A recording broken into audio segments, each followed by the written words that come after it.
안녕하십니까.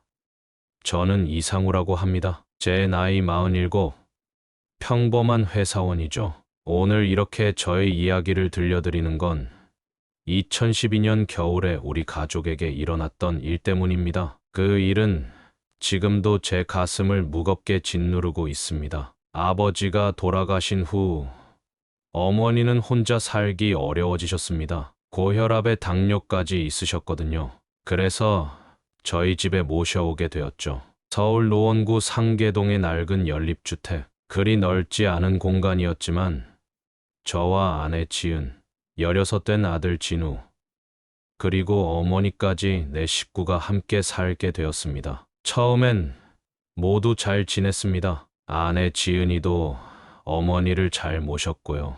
아침에 제가 출근하면 하루 종일 어머니와 함께 지내며 식사도 챙기고 약도 챙겨드렸죠. 저는 그런 아내가 고마웠습니다. 직장 일이 바빠 집에 늦게 들어오는 날이 많았지만 아내가 있으니 안심이 되었거든요. 어머니와 지은이는 화기애애한 분위기였습니다. 어머니는 당신 방에서 나오셔서 식탁에 앉으시고 지은이는 어머니 약을 챙겨드렸죠. 간혹 제가 아침을 함께 할 때면 그 모습이 참 정겹게 보였습니다. 하지만 3달쯤 지났을까 조금씩 변화가 생기기 시작했습니다. 점점 지은이의 표정이 굳어져 갔어요. 처음에는 몰랐습니다. 남편이란 게 그렇잖아요.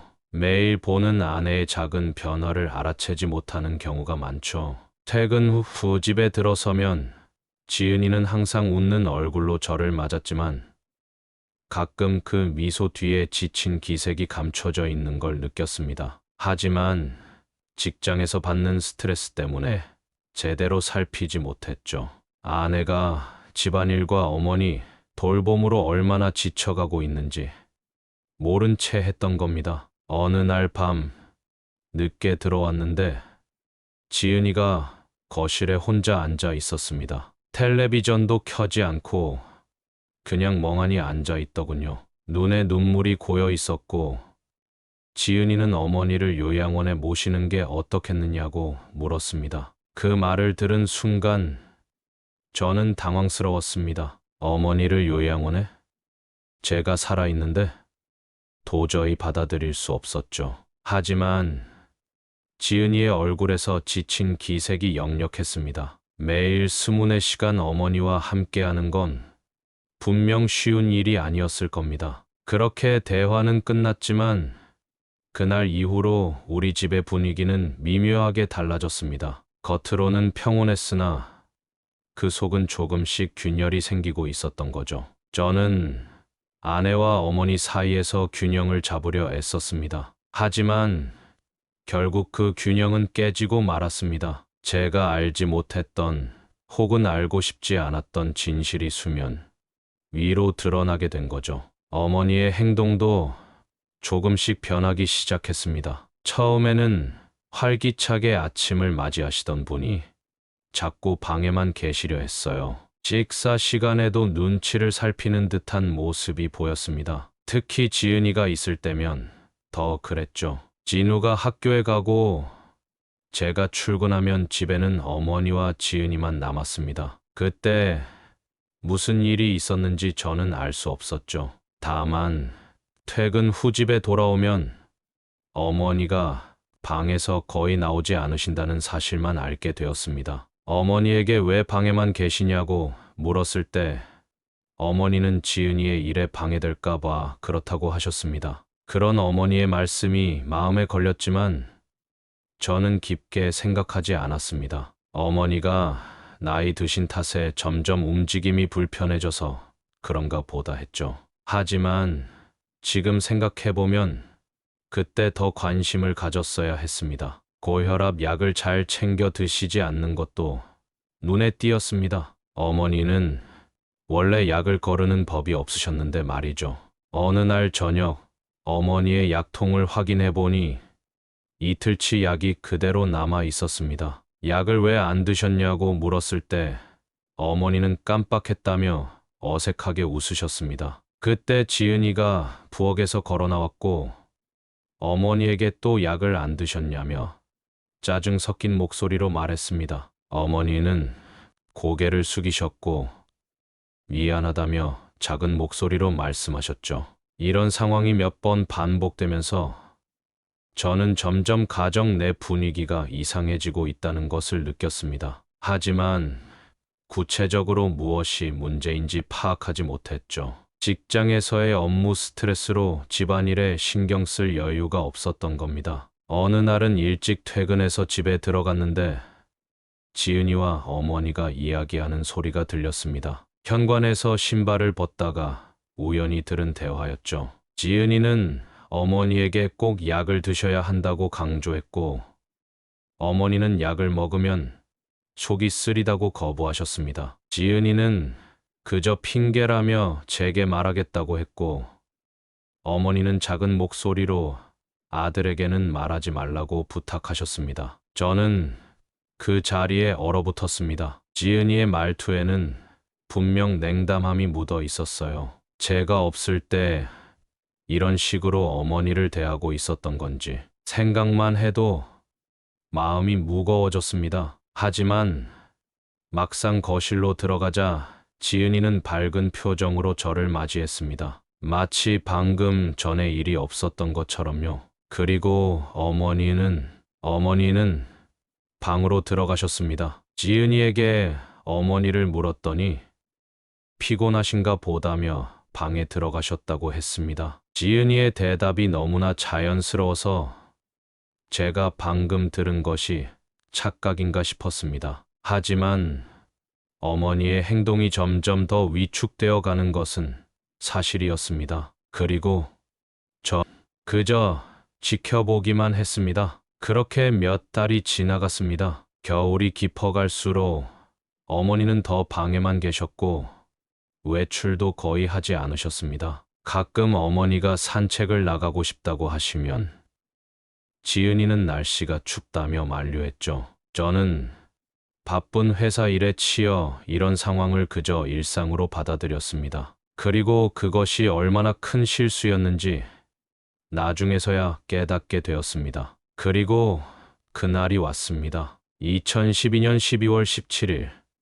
제 인생에서 가장 끔찍했던 날이죠. 평소와 같이 아침 일찍 출근 준비를 하고 있었습니다. 어머니는 아직 주무시고 계셨고 지은이는 부엌에서 아침 식사를 준비하고 있었죠. 진우는 학교 앞에서 친구들과 만나기로 해서 일찍 나갔습니다. 지은이에게 출근한다고 말하고 어머니 일어나시면 아침 잘 챙겨달라고 부탁했습니다. 지은이는 알겠다며 평소와 다름없이 인사했고 저는 집을 나섰습니다. 그날따라 회사에 도착하자마자 급한 회의가 잡혔고 오전 내내 정신없이 보냈습니다. 점심시간이 되어서야 휴대폰을 확인했는데 지은이에게서 온 메시지가 있었습니다. 어머니가 안 계시다는 내용이었고 방에도 화장실에도 없으며 연락도 안 된다고 했습니다. 순간 머리가 하얘졌습니다. 어머니는 평소에 혼자 외출하시는 분이 아니었어요. 특히 요즘처럼 추운 겨울에는 더더욱 그랬습니다. 게다가 고혈압 약도 없이 나가셨다니 당장 회사를 뛰쳐나왔습니다. 집에 도착하자 지은이는 현관에서 저를 맞았습니다. 얼굴이 창백했어요. 어떻게 된 일이냐고 물었더니 지은이는 아침에 설거지를 하다가 어머니 방이 조용해서 들어가 봤는데 안 계셨다고 했습니다. 처음엔 화장실에 가신 줄 알았는데 온 집안을 다 찾아봐도 안 계셨다고 합니다. 지은이의 목소리가 떨렸습니다. 눈물을 흘리는 모습이 진심으로 걱정하는 것 같아 보였지만 어딘가 어색했습니다. 하지만 그때는 그런 걸 생각할 겨를이 없었죠. 문이 어땠는지 물었더니 지은이는 잠겨 있었다고 했습니다. 아침에 현관문을 열어본 적이 없다고요. 이상했습니다. 문이 잠겨 있었다면 어머니는 어떻게 나가셨을까요? 발코니? 아니, 우리 집은 2층이라 불가능했습니다. 그렇다면 지은이가 문을 열어줬거나 아니면 어머니가 집 안 어딘가에 계시거나 경찰에 신고했냐고 물었고 지은이는 이미 했다고 대답했습니다. 저는 급히 동네를 돌아다니며 어머니를 찾기 시작했습니다. 어머니가 자주 가시던 공원, 슈퍼마켓, 심지어 동네 구석구석까지 다 뒤졌습니다. 하지만 어머니의 흔적은 찾을 수 없었어요. 집으로 돌아오니 경찰이 와 있었습니다. 2명의 경찰관이 지은이에게 질문을 하고 있었죠. 언제부터 실종되었는지, 평소 혼자 외출하는 분인지 물었고, 지은이는 아침 8시쯤부터 실종되었으며 평소에는 거의 집에만 계셨다고 답했습니다. 그리고 지은이는 놀라운 말을 덧붙였습니다. 어머니가 요즘 가끔 정신이 혼미해지는 증상이 있었다고. 치매 초기 증상 같기도 하고 혹시 길을 잃으신 게 아닐까 걱정된다고 말했죠. 저는 그 말을 듣고 놀랐습니다. 어머니가 치매 증상을 보이셨다고? 제가 알기로는 그런 적이 없었는데. 물론 주중에는 제가 집에 있는 시간이 적어 놓친 부분이 있을 수도 있었지만 주말에도 그런 모습은 본 적이 없었거든요. 경찰은 어머니의 사진을 받아가며 수색을 시작하겠다고 했습니다. 그리고 저희에게도 주변을 계속 찾아보라고 조언했죠. 특히 치매 증상이 있는 노인분들은 평소에 익숙한 곳으로 가는 경우가 많다고요. 그렇게 하루가 지나갔습니다. 저는 회사에 긴급 휴가를 내고 온종일 어머니를 찾아다녔지만 소득이 없었습니다. 진우도 학교를 빠지고 함께 찾았지만 어머니의 흔적은 어디에도 없었어요. 밤이 되자 집에는 무거운 정막이 내려앉았습니다. 지은이는 계속 눈물을 흘리며 자책했죠. 자신이 더 잘 살폈어야 했는데 하며 눈물을 흘렸습니다. 지은이의 눈물이 계속 흘러내렸지만 저는 왜인지 마음 한구석이 불편했습니다. 뭔가 이상했던 거죠. 이튿날 아침 우리 가족은 거의 밤을 새웠습니다. 지은이는 소파에서 잠시 눈을 붙이고 있었고 진우는 자기 방에서 뭔가를 하고 있었습니다. 저는 현관에 앉아 어머니가 돌아오실까 하는 헛된 기대를 품고 있었죠. 지은이가 일어나 커피를 내리며 경찰은 확실한 단서가 없으면 수색을 적극적으로 못한다는 이야기를 했습니다. 어머니가 길을 잃으셨을 가능성이 높다고요. 하지만 저는 의문이 들었습니다. 집 문은 잠겨 있었는데 어머니는 어떻게 나가셨을까요? 여러 가능성이 떠올랐지만 어떤 것도 확신할 수 없었습니다. 혹시 문을 잠그지 않았을 수도 있지 않느냐고 물었더니 지은이의 표정이 순간 굳었습니다. 지은이는 항상 문을 잠근다고 어머니가 밖에 나가시면 위험하니까 그렇게 한다고 말했습니다. 그 말에 제 마음이 더 복잡해졌습니다. 어머니를 집 밖에 나가지 못하게 한다는 건 일종의 감금 아닌가요? 하지만 지은이의 의도가 나쁜 것은 아니었겠죠. 어머니의 안전을 위한 거니까. 지은이는 눈물을 흘리며 거실을 왔다 갔다 했습니다. 어머니가 어디 계실지, 혹시 누가 데려갔을지, 아니면 정말 치매 증상으로 문을 열고 나가셨을지 혼잣말처럼 중얼거렸습니다. 지은이의 눈물이 계속 흘러내렸지만 왜인지 그 눈물이 진심으로 느껴지지 않았습니다. 지은이는 어머니를 위해 울고 있는 게 아니라 뭔가 다른 이유로 울고 있는 것 같았어요. 하지만 그건 제 편견일 수도 있었습니다. 최근 너무 지쳐서 의심이 많아진 건지도 모르겠습니다. 오후가 되자 경찰이 다시 찾아왔습니다. 혹시 새로운 정보가 있는지 확인하러 온 거였죠. 경찰은 CCTV 같은 것이 있는지 물었고 아파트 출입구나 주변 상점 CCTV를 확인 중인데 집 안에도 있으면 도움이 될 것 같다고 했습니다. 그 말에 진우가 갑자기 고개를 들었습니다. 거실에 CCTV가 있다고 말했죠. 저와 지은이 그리고 경찰 모두 진우를 바라봤습니다. 우리 집에 CCTV가 있다고?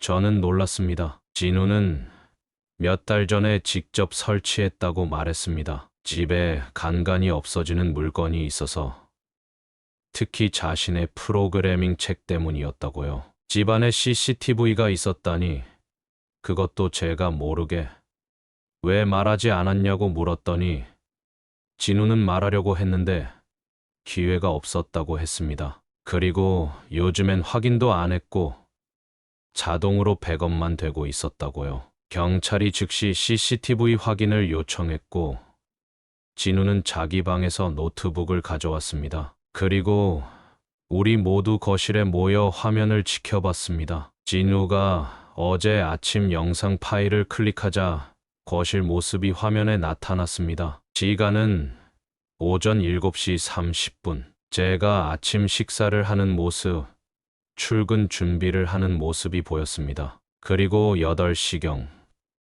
제가 집을 나서는 장면까지. 그 이후로는 지은이가 부엌에서 설거지를 하는 모습이 보였습니다. 그런데 갑자기 화면이 끊겼습니다. 8시 15분부터 9시 30분까지의 영상이 없었던 거죠. 진우가 의아해하며 파일을 확인했고 경찰관도 의심스러운 눈초리로 화면을 지켜봤습니다. 경찰은 이 시간대 영상만 삭제되었다며 굉장히 의심스러운 상황이라고 말했습니다. 그 말에 지은이의 얼굴이 창백해졌습니다. 지은이는 자신이 왜 영상을 삭제하겠냐며 아마 시스템 오류일 거라고 말했습니다. 경찰은 고개를 저으며 이건 단순한 오류로 보이지 않는다고, 정확히 이 시간대만 삭제되었으니 복구할 방법이 없는지 물었습니다. 진우가 고개를 끄덕이며 해보겠다고 했습니다. 백업 시스템이 있어서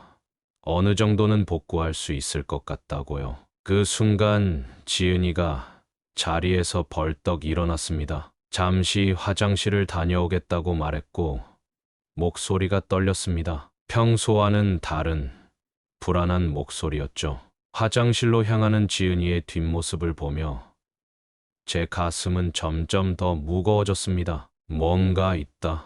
뭔가 끔찍한 일이 벌어진 거야. 진우는 노트북으로 열심히 작업을 시작했습니다. 경찰관 2명은 그의 옆에 서서 화면을 주시했고 저는 화장실에서 나오지 않는 지은이가 걱정되어 화장실 문 앞을 서성거렸습니다. 지은이에게 괜찮냐고, 왜 안 나오냐고 물었지만 화장실 안에서는 수돗물 소리만 들렸습니다. 한참 후에야 지은이가 문을 열었는데 얼굴이 물에 젖어 있었습니다. 눈은 부어 있었고요. 지은이는 너무 걱정돼서 그랬다며 떨리는 목소리로 말했습니다. 진우가 복구 작업이 거의 다 끝났다고 알렸고 우리는 다시 거실로 향했습니다. 노트북 화면에는 깜빡이는 진행 막대가 보였고 곧 100%에 도달했습니다. 진우가 파일을 클릭하자 삭제되었던 시간대의 영상이 재생되기 시작했습니다. 처음에는 지은이가 설거지를 마치고 거실로 나오는 장면이 보였습니다. 시간은 오전 8시 15분. 지은이는 소파에 앉아 휴대폰을 보다가 갑자기 어머니 방 쪽을 바라봤습니다. 무슨 소리가 들렸는지 귀를 기울이는 듯한 모습이었죠. 그리고 지은이는 어머니 방으로 들어갔습니다. 몇 분 후 지은이가 방에서 나와 부엌으로 향했고 다시 어머니 방으로 들어갔습니다. 이번엔 손에 무언가를 들고 있었는데 영상 화질이 좋지 않아 정확히 무엇인지는 알 수 없었습니다. 시간은 8시 40분.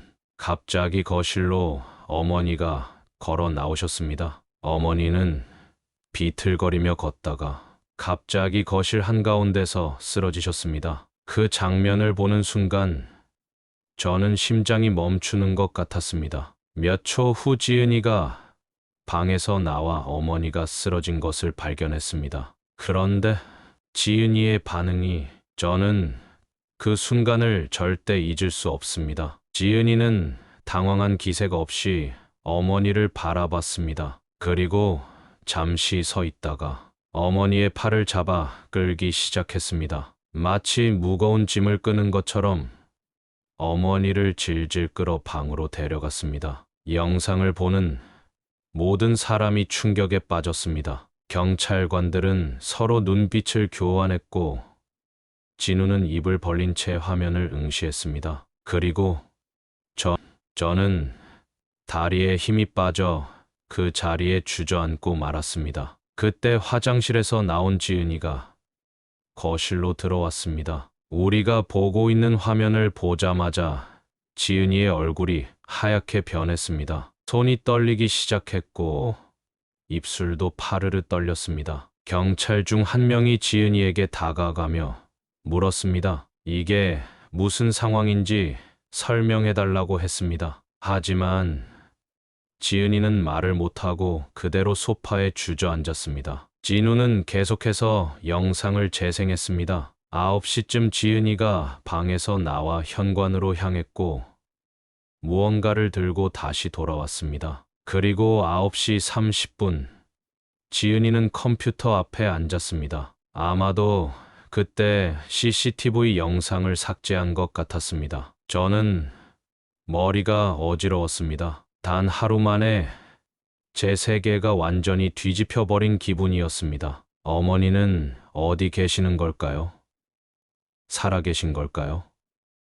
그리고 지은이는 대체 무슨 짓을 한 겁니까? 경찰은 즉시 지은이를 분리해 조사하기 시작했습니다. 한 명은 지은이와 함께 주방으로 갔고 다른 한 명은 저와 진우에게 집안을 다시 한번 철저히 수색해보자고 했습니다. 진우는 창백한 얼굴로 저를 바라봤습니다. 아들의 눈에는 두려움과 혼란, 그리고 결의가 동시에 담겨 있었습니다. 우리는 말없이 고개를 끄덕였습니다. 어머니를 찾아야 했습니다. 아직 늦지 않았을지도 모릅니다. 저와 진우는 집안 구석구석을 뒤지기 시작했습니다. 어머니가 평소 사용하시던 방은 이미 여러 번 확인했기 때문에 다른 공간들을 찾아보기로 했습니다. 창고, 발코니, 심지어 천장 위의 다락방까지 확인했지만 어머니의 흔적은 보이지 않았습니다. 주방에서는 지은이의 흐느끼는 소리가 들려왔습니다. 경찰관의 질문에 지은이는 제대로 대답을 못하고 계속 울기만 했죠. 어쩔 수 없이 경찰은 지은이를 경찰서로 데려가 정식으로 조사하겠다고 했습니다. 그때 진우가 갑자기 멈춰 섰습니다. 무언가 생각난 듯한 표정이었죠. 아빠, 베란다 창고는 확인해봤어요? 우리 집 발코니 한쪽에는 작은 창고가 있었습니다. 사실 창고라기보다는 오래된 짐을 쌓아둔 공간에 가까웠죠. 그곳은 너무 좁고 어두워서 사람이 들어갈 만한 공간으로 보이지 않았기 때문에 처음 수색할 때도 대충 문만 열어보고 지나쳤습니다. 진우와 함께 발코니로 나가 창고 문을 열었습니다. 오래된 짐들이 쌓여 있어 안쪽은 보이지 않았습니다. 진우가 휴대폰 불빛을 비추며 짐들을 조금씩 치우기 시작했습니다. 그러다 진우가 갑자기 멈췄습니다. 무언가를 발견한 듯 했습니다. 아빠, 이거. 진우가 가리킨 것은 창고 구석에 있는 고양이 사료통이었습니다. 우리 집에는 고양이가 없었습니다. 과거에 기르던 고양이가 몇 년 전에 죽은 후로는 새 고양이를 들이지 않았거든요. 그런데 왜 사료통이 여기에 있는 걸까요? 진우가 사료통을 열었습니다. 안에는 고양이 사료가 아닌 휴대폰과 약봉투가 들어 있었습니다. 휴대폰은 어머니 것이었고 약봉투는 어머니의 고혈압 약이었습니다. 그 순간 저는 온몸에 전율이 흘렀습니다. 어머니가 여기 계신 게 분명했습니다. 하지만 어디에? 이 좁은 창고 안에는 사람이 숨을 만한 곳이 보이지 않았습니다. 진우가 더 깊숙이 들어가 짐들을 치웠습니다. 그러자 창고 뒤편에 또 다른 문이 보였습니다. 원래는 그저 벽으로 생각했던 부분이었는데 자세히 보니 문 손잡이가 있었습니다. 긴장된 마음으로 그 문을 열었습니다. 그곳은 정말로 숨겨진 작은 공간이었습니다. 그리고 그 안에 어머니가 계셨습니다. 어머니는 낡은 이불 위에 누워 계셨습니다. 얼굴은 창백했고 입술은 파랗게 변해 있었습니다. 숨은 붙어 있었지만 의식이 없어 보였습니다. 어머니, 어머니, 저는 소리치며 어머니를 안아들었습니다. 몸이 얼음장같이 차가웠습니다. 저체온증 상태였습니다. 어머니의 맥박은 미약하게 뛰고 있었지만 상태가 심각해 보였습니다. 진우가 즉시 119에 전화를 걸었고 저는 어머니를 안고 거실로 나왔습니다. 그때 주방에 있던 경찰관과 지은이가 놀란 표정으로 우리를 바라봤습니다. 지은이의 얼굴은 공포로 가득 찼습니다. 마치 유령을 본 것처럼 말이죠. 경찰관은 즉시 다가와 어머니의 상태를 확인했고 구급대원이 도착할 때까지 응급처치를 시작했습니다. 그 사이 다른 경찰관은 지은이를 제지했습니다. 지은이는 그 자리에 무릎을 꿇고 울기 시작했습니다. 그리고 중얼거렸습니다. 어머니가 먼저 죽여달라고 했다고, 너무 힘들다고 했다고. 저는 어머니의 손을 꼭 붙들었습니다. 차갑게 식은 손이 너무나 작고 연약하게 느껴졌습니다. 제가 지켜드렸어야 했는데, 제가 더 신경 썼어야 했는데, 구급대원들이 도착해 어머니를 병원으로 후송했습니다. 저와 진우는 구급차를 따라 병원으로 향했고, 지은이는 경찰과 함께 경찰서로 갔습니다. 병원에 도착한 후 의사들은 어머니가 약물에 의한 의식 저하와 심각한 저체온증 상태라고 진단했습니다. 다행히 생명에는 지장이 없을 것이라고 했지만 오랜 시간이 걸릴 것이라고 했습니다. 저는 병원 대기실에 앉아 멍하니 창밖을 바라봤습니다. 눈이 내리고 있었습니다. 하얀 눈이 도시를 덮어가는 모습이 마치 현실을 지워버리는 것 같았습니다. 하지만 현실은 지워지지 않았습니다. 제 아내가 제 어머니를 죽이려 했다는 끔찍한 현실은 그대로였습니다. 진우가 옆에 앉았습니다. 아들의 얼굴도 창백했습니다. 16살 소년이 겪기에는 너무나 충격적인 일이었지만 진우는 놀라울 정도로 침착했습니다. 오히려 제가 무너지지 않도록 곁에서 지켜주는 느낌이었죠. 아빠, 고양이 사료통이 이상했어요. 진우의 말에 고개를 돌렸습니다. 고양이 사료통? 네, 원래 그 창고에 없었거든요. 제가 며칠 전에 그곳에 제 프로그래밍 책을 넣으러 갔을 때는 없었어요. 근데 갑자기 사료통이 있었고, 진우의 말은 이어지지 않았지만 저는 무슨 말인지 알 것 같았습니다. 지은이가 사료통을 이용해 어머니의 휴대폰과 약을 숨긴 것이죠. 어머니가 도움을 요청하지 못하도록, 그리고 약 없이 지내도록. 그때 의사가 다가왔습니다. 어머니의 상태가 안정되어 면회가 가능하다고 했습니다. 저와 진우는 즉시 중환자실로 향했습니다. 어머니는 산소 마스크를 쓰고 누워 계셨습니다. 온몸에 선이 연결되어 있었고 심장 박동을 나타내는 기계가 일정한 소리를 내고 있었습니다. 창백했던 얼굴에 조금씩 혈색이 돌아오고 있었습니다. 어머니, 제 목소리에 어머니가 미약하게 눈을 떴습니다. 저를 알아보시는지 희미한 미소를 지으셨습니다. 손가락을 살짝 움직이셨고 저는 그 손을 조심스럽게 잡았습니다. 어머니, 제가 여기 있어요. 이제 괜찮아요. 안전해요. 어머니의 눈에서 눈물이 흘러내렸습니다. 말씀을 하시려는 듯 입을 움직이셨지만 산소 마스크 때문에 목소리가 나오지 않았습니다. 하지만 그 눈빛만으로도 충분했습니다. 어머니는 살아계셨고 그것만으로도 감사했습니다. 의사는 어머니가 다량의 수면제를 복용한 상태였다고 했습니다. 또한 저체온증과 탈수 증상도 있었죠. 하지만 다행히도 빠른 발견으로 회복 가능성이 높다고 했습니다. 몇 주간의 치료가 필요하겠지만 완전히 회복되실 거라고요. 진우는 어머니의 다른 손을 잡고 있었습니다. 할머니와 손자 그들의 손이 겹쳐진 모습을 보니 마음이 아팠습니다. 이 아이는 오늘 어떤 충격을 받았을까요? 자신의 어머니가 할머니를 해치려 했다는 사실을 어떻게 받아들이고 있을까요? 병실을 나와 복도에 서자 진우가 말했습니다. 아빠, 엄마는 어떻게 되는 거예요? 저는 말을 잃었습니다. 지은이는 제 아내였고 진우의 어머니였습니다. 하지만 동시에 범죄자이기도 했죠. 경찰이 조사하고 있어.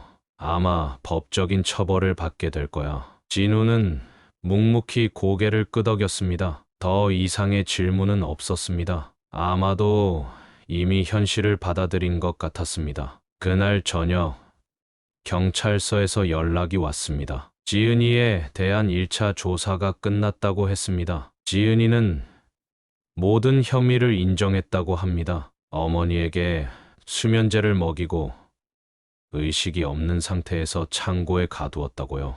그리고 어머니가 깨어나지 못하길 바랐다고.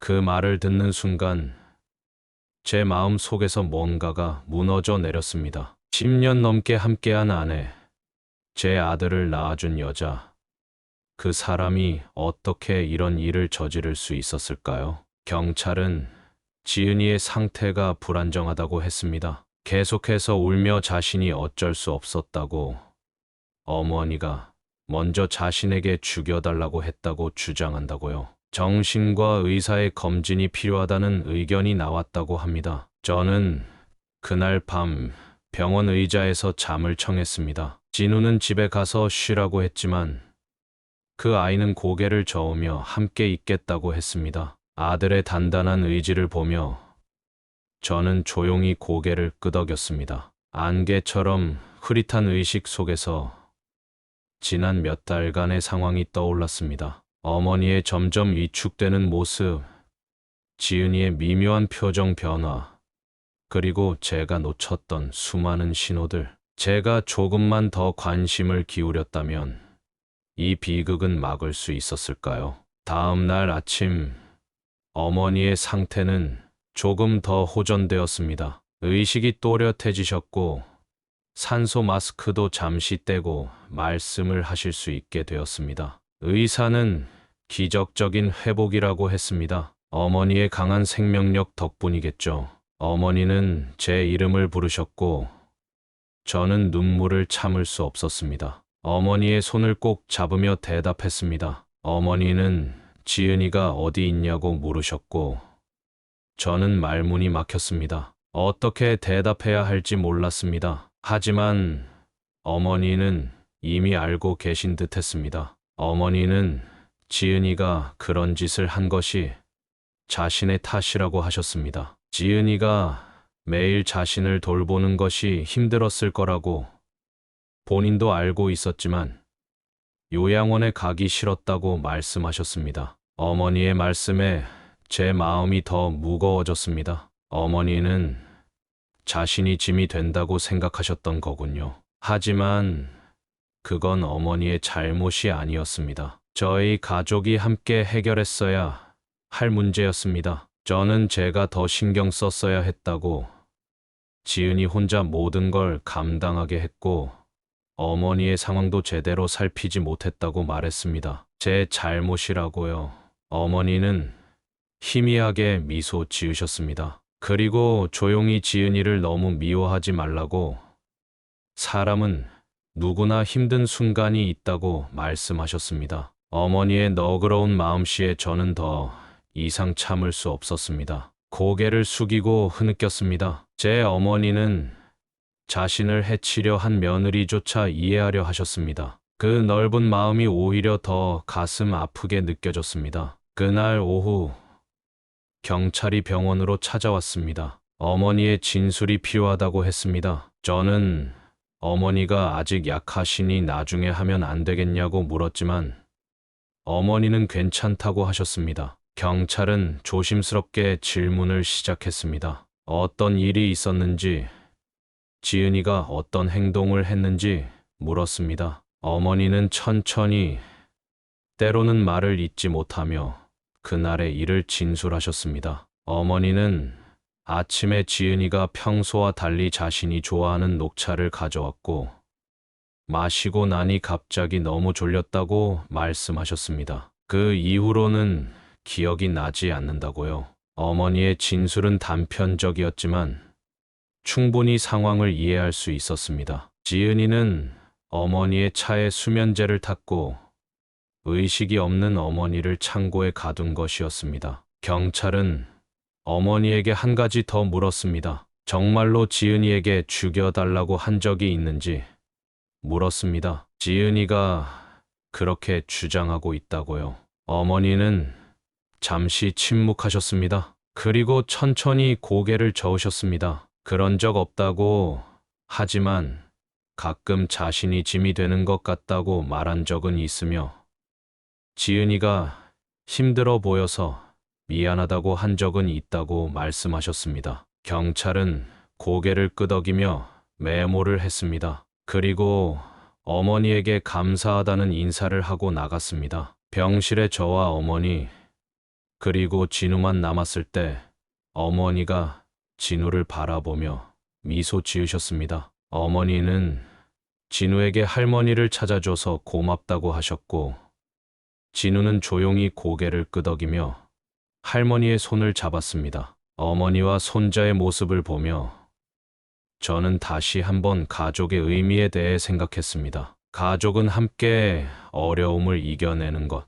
하지만 우리 가족은 그렇지 못했습니다. 저는 어머니와 아내 사이에서 균형을 잡지 못했고 결국 이런 비극을 맞이했습니다. 일주일 후 지은이의 정신감정 결과가 나왔습니다. 심리적 불안정 상태와 극심한 스트레스 상황이 판단력을 흐리게 했다는 진단이 나왔습니다. 검찰은 이를 고려해 기소 여부를 결정하겠다고 했습니다. 저는 법적인 절차보다 지은이의 상태가 더 걱정되었습니다. 그동안 면회를 가지 않았습니다. 어떤 얼굴로 그녀를 만나야 할지, 무슨 말을 해야 할지 알 수 없었거든요. 하지만 결국 가기로 했습니다. 진우는 함께 가지 않겠다고 했습니다. 아직 준비가 되지 않았다고요. 저는 아들의 마음을 이해했습니다. 구치소 면회실에서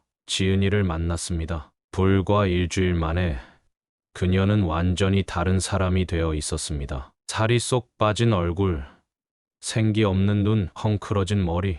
그녀는 제가 들어서자 고개를 들었지만 곧 다시 숙였습니다. 침묵이 흘렀습니다. 무슨 말을 해야 할지 몰랐습니다. 왜 그랬어? 라고 물어봐야 할까요? 하지만 이미 그 대답은 알고 있었습니다. 지은이는 지쳤던 겁니다. 매일 어머니를 돌보는 일, 집안일, 그리고 감정적인 부담까지. 그녀는 그 무게를 견디지 못했던 거죠. 지은이가 먼저 입을 열었습니다. 어머니가 어떠신지 물었고 저는 회복 중이시라고 대답했습니다. 지은이는 고개를 끄덕였습니다. 그리고 조용히 울기 시작했습니다. 지은이는 자신이 무슨 생각이었는지 모르겠다고 했습니다. 순간적으로 정신이 나갔던 것 같다고요. 매일 밤 잠을 못 자고 매일 같은 일상이 반복되는 게 너무 힘들었다고 했습니다. 어머니를 돌보는 일이 처음에는 괜찮았지만 시간이 지날수록 자신의 인생이 사라지는 것 같았다고요. 지은이의 말을 들으며 저는 제 책임을 통감했습니다. 제가 더 신경 썼어야 했습니다. 아내가 힘들어하는 신호를 알아차렸어야 했고 도움을 청할 수 있는 분위기를 만들었어야 했습니다. 하지만 저는 그렇게 하지 못했습니다. 회사 일에 치여 가정을 돌보지 못했던 거죠. 지은이는 자신이 한 일에 대해 깊이 후회하고 있었습니다. 그리고 어머니에게, 그리고 진우에게 사과하고 싶다고 했습니다. 하지만 이미 늦었다는 걸 알고 있다고요. 면회 시간이 끝나갈 무렵 지은이는 고개를 들고 저를 바라봤습니다. 눈에는 눈물이 고여 있었습니다. 그리고 마지막으로 한마디 했습니다. 어머니가 먼저 자신에게 죽여달라고 했다는 말은 거짓말이었다고. 너무 미안하다고요. 면회를 마치고 나오면서 저는 복잡한 감정에 휩싸였습니다. 분노, 슬픔, 혼란, 그리고 죄책감까지.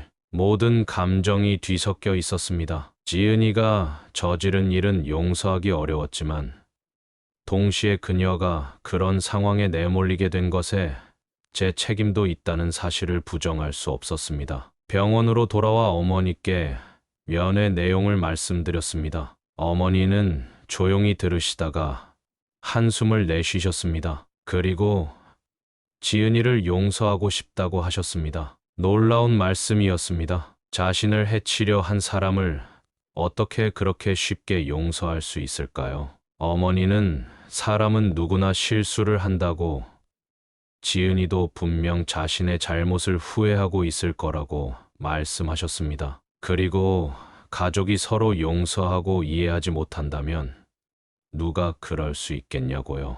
어머니의 말씀에 깊은 감동을 받았습니다. 하지만 저는 아직 지은이를 완전히 용서할 준비가 되지 않았습니다. 시간이 필요했습니다. 그리고 진우도 마찬가지였을 겁니다. 그렇게 며칠이 더 지났고 어머니는 퇴원할 수 있을 정도로 회복되셨습니다. 하지만 집으로 돌아갈 수는 없었습니다. 그곳에는 너무 많은 기억이 있었거든요.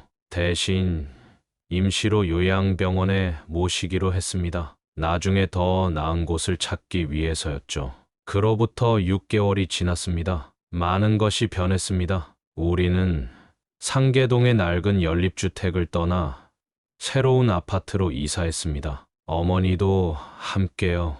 요양병원에 계시다가 어머니의 강한 요청으로 다시 함께 살게 되었습니다. 하지만 이번에는 다른 방식으로요. 이제 저는 재택근무를 주 3일 하고 있습니다. 회사의 양해를 구해 근무 형태를 바꿨습니다. 나머지 2일은 출근하고 그 시간에는 요양보호사가 어머니를 돌보러 옵니다. 더 이상 어머니를 돌보는 책임이 한 사람에게 집중되지 않도록 했습니다. 진우는 고등학교 2학년이 되었습니다. 그 충격적인 사건 이후에도 꿋꿋이 자신의 길을 가고 있습니다. 학교에서도 좋은 성적을 유지하고 있고, 특히 컴퓨터 프로그래밍에 더 열중하고 있습니다. 앞으로 IT 분야로 진학하고 싶다고 하더군요. 집에 돌아오면 항상 할머니와 시간을 보냅니다. 둘은 더 가까워진 것 같습니다. 어머니는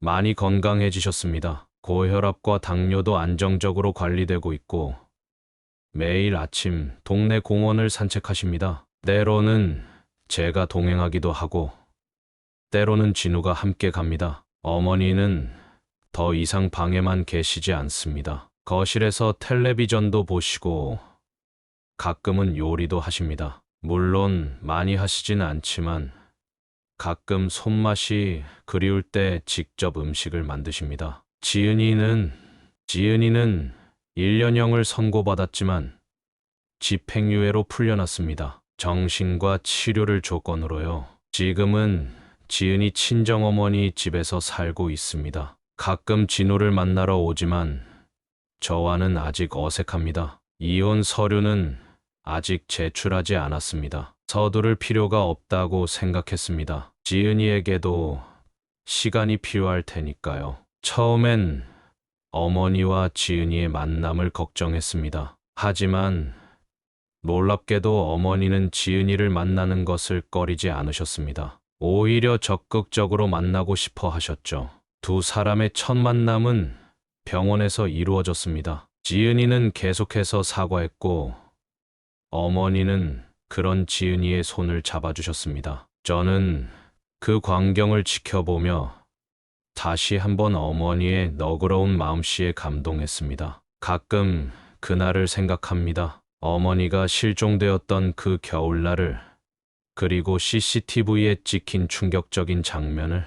아직도 그 기억은 생생합니다. 하지만 이제는 그것을 떠올리는 빈도가 줄어들었습니다. 시간이 흐르면서 상처는 조금씩 아물어가고 있습니다. 어떤 날은 과연 우리 가족이 다시 예전처럼 될 수 있을까?